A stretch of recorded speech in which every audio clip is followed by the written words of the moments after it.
안녕하세요. 공주꿈의 교회 홍준표 전도사입니다. 오늘 하루 주신 말씀을 붙잡고 그 포도나무 되시는 예수님 안에서 살아가는 모든 꿈의 RT인들 되기를 소망합니다. 혹시 살아가면서 어색한 식사 자리를 가져본 적이 계신가요? 아마 우리 모두가 당연스럽게 한 번쯤은 이런 식사 자리를 가져봤을 것입니다. 이런 어색한 자리를 손에 꼽으라고 한다면 제 생각에는 아마 누군가와의 관계가 틀어진 상태에서 그 상대를 만나 대면하고 밥을 먹어야 하는 자리가 아닐까 생각합니다. 그때를 생각해보면 아주 어색하죠. 무슨 말을 해야 할까 싶기도 하고 괜히 자불안석 되기도 하고 그냥 빨리 그 자리를 벗어나고 싶어 합니다.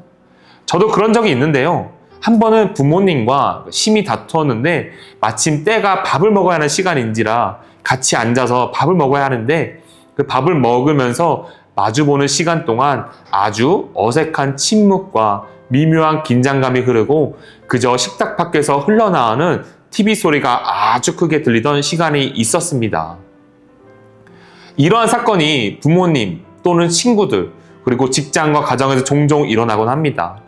이때 이 상황을 빨리 타개하고 싶으면 누군가가 빨리 그 관계를 풀기 위한 그 노력의 과정이 필요합니다. 그러한 관계 개선을 노력할 때에 그 어색한 식사 자리는 다시 활기가 돋는 자리로 변하죠. 오늘 이러한 어색한 식사 자리를 가지며 그 깨어진 관계를 풀어나가는 장면을 어제에 이어 오늘 말씀에서 계속 보게 됩니다. 15절에 이렇게 말씀합니다. 그들이 조반 먹은 후에 예수께서 시몬 베드로에게 이르시되 요한의 아들 시몬아 내가 이 사람들보다 나를 더 사랑하느냐 하시니 이르되 주님 그러하나이다. 내가 주님을 사랑하는 줄 주님께서 아시나이다. 이르시되 내 어린 양을 먹이라 하시고 밥을 먹는 중에 이야기를 했다는 장면이 없는 걸로 봐서 그 밥을 먹는 중엔 아주 어색한 침묵만이 흘렀을 것 같습니다. 왜냐하면 예수님이 십자가에 달리셨을 때에 제자들이 도망을 쳤기 때문이죠.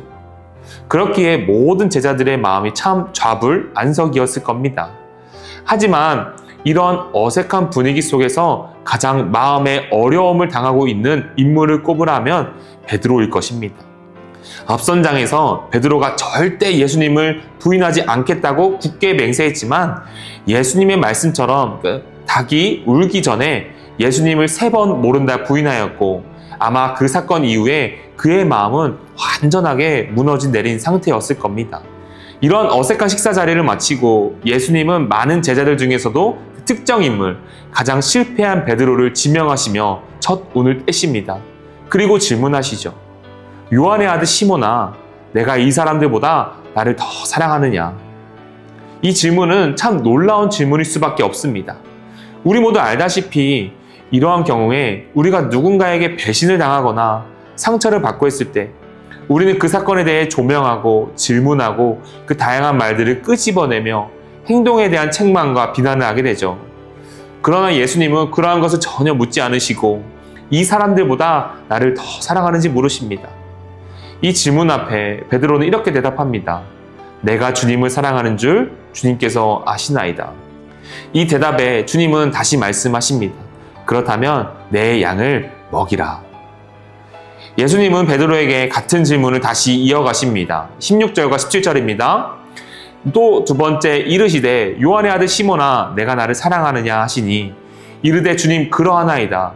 내가 주님을 사랑하는 줄 주님께서 아시나이다. 이르시되 내 양을 치라 하시고 세 번째 이르시되 요한의 아들 시몬아 내가 나를 사랑하느냐 하시니 주께서 세 번째 내가 나를 사랑하느냐 하심으로 베드로가 근심하여 이르되 주님 모든 것을 아시오매 내가 주님을 사랑하는 줄 주님께서 아시나이다. 예수께서 이르시되 내 양을 먹이라. 예수님은 연이은 질문에 베드로는 첫 번째와 두 번째에 내가 주님을 사랑하는 줄 주님께서 아시나이다 고백하지만 세 번째 질문 앞에는 베드로가 근심하는 마음이 생겼다고 합니다. 여기서 근심하다는 것은 그 마지막 질문이 베드로의 마음에 큰 고통과 슬픔을 주었다. 다시 말해 괴로움을 주었다 이야기합니다. 이런 큰 괴로움에 직면한 그의 마지막 대답은 기존의 두 대답과 달리 한 문장이 추가가 됩니다. 주님, 모든 것을 아시오매 내가 주님을 사랑하는 줄 주님께서 아시나이다. 우리는 오늘 말씀을 통해 한번 생각해 봐야 할 것이 있습니다. 예수님은 베드로에게 왜 이와 같이 똑같은 질문을 3번 하셨을까? 예수님은 베드로가 진정한 회복을 갖기 위해서는 베드로가 3번을 부인했던 그 상황으로 돌아가 그 같은 3번의 질문 앞에 직접 직면해야 했기 때문이었습니다. 다른 사람들과 달리 너의 죄를 사한다 해서 마무리되기를 원하시지 않으셨습니다. 예수님이 원하셨던 진정한 회복은 베드로가 직접 행동했던 그 자신의 삶의 트라우마로 남겨진 그곳으로 다시 돌아가 그 문제를 직면하고 해결을 받으며 그곳에 깊은 흔적을 남기를 바라셨습니다. 더 나아가 그 남겨진 그 깊은 회복을 넘어 그것이 이제 사명으로 가기를 바라셨던 것이죠. 이 문제 안에 그동안 굳건하게 자신을 신뢰하면서 살아갔던 베드로, 예수님을 부인하지 않기로 호언장담했던 넘어진 곳에서부터 자신을 더 이상 신뢰할 수 없는 모습으로 그 인정하도록 이끄셨다는 것입니다. 이에 베드로는 그 직면한 질문 앞에 자신의 연약함을 바라보고 인정하며 예수님이 그 이끌어가시는 그 회복의 과정을 지나 그 삶의 깊은 은혜의 흔적을 삶에 남기게 됩니다.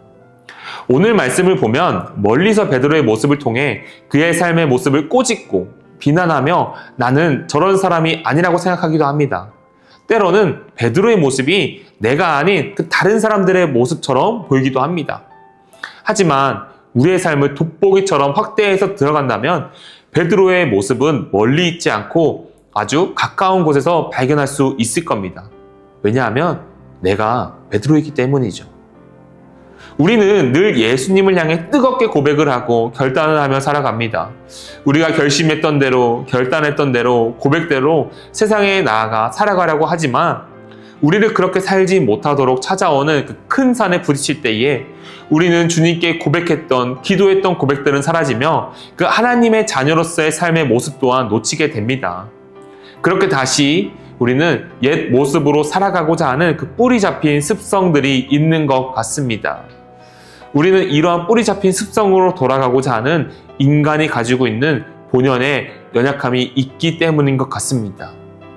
이러한 연약함을 안고 넘어진 나를 발견했을 때에 한없이 부끄러운 마음이 찾아오고 착잡하기도 하며 때로는 이 문제가 너무 커져 더 이상 아무것도 시도하고 싶지 않을 때도 있습니다.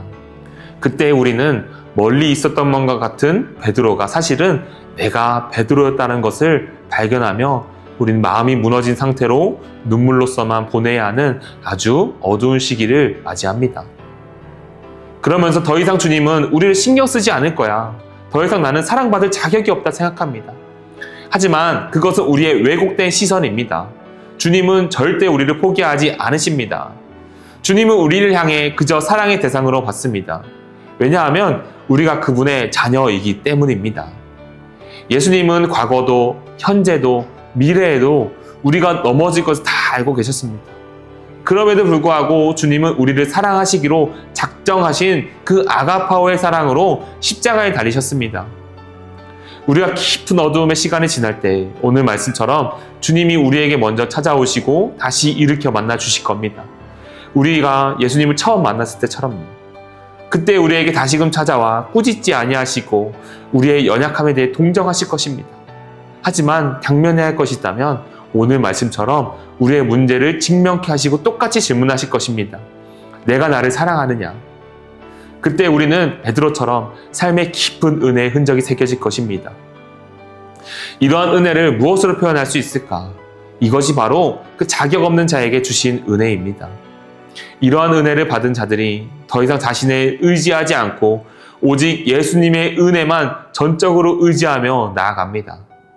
이러한 자격 없는 자들의 삶에 그 깊은 은혜의 흔적을 남기며 예수님은 거기에 멈추는 것이 아니라 한 발자국 더 나아가 사명의 자리로 부르십니다. 바로 내 양을 먹이고 치라하시며 그 교회를 세워갈 것을 말씀합니다. 그러면서 예수님은 처음 만난 그 베드로를 향해 부르셨던 그 메시지로 다시금 말씀하십니다. 베드로에게 이르시되 나를 따르라 하시니 예수님은 우리가 받았던 상처, 우리 안에 새겨졌던 트라우마를 회복으로 그 회복을 넘어 사명으로 바꿔가시며 내가 받았던 그 깊은 은혜를 다른 사람들에게 흘려보내기를 원하시고 교회를 세워가기를 원하십니다. 우리가 받은 사랑이 어떠한 사랑인지, 그리고 그 사랑이 얼마나 깊은지 우리가 안다면 우리의 예배는 더 감격 있게 그 주님의 십자가의 사랑의 은혜에 반응하며 더욱 손을 높이 들고 찬양할 것입니다.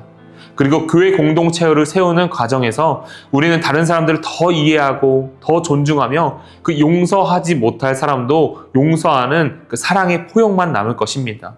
오늘 말씀을 통해 우리에게 주신 자격 없는 자에게 주신 은혜를 기억하며 회복을 넘어 사명으로 바꾸시는 하나님의 사랑, 그리고 나를 따르라 하시는 그 주님의 음성의 초청에 따라 늘 살아가는 모든 꿈의 RT인들 되기를 소망합니다. 제가 잠시 기도하도록 하겠습니다. 사랑과 은혜가 많으신 하나님 아버지 감사합니다. 하나님, 우리는 자격 없는 자에게 주신 은혜를 기억하면서 살아가는 자들입니다. 하나님께서 우리에게 주신 사랑이 어떠한 사랑인지 우리가 늘 돌아보게 하게 하시고 우리 삶에 깊이 새겨진 그 은혜를 우리가 늘 묵상하면서 살아가는 우리의 삶이 될 수 있도록 인도하여 주시옵소서. 그래서 하나님께서 우리에게 맡겨주신 그 사명을 가지고 교회 공동체를 세우는 모든 꿈의 RT인들 될 수 있도록 주님 인도하여 주시옵소서. 감사하며 예수님의 이름으로 기도드렸습니다. 아멘.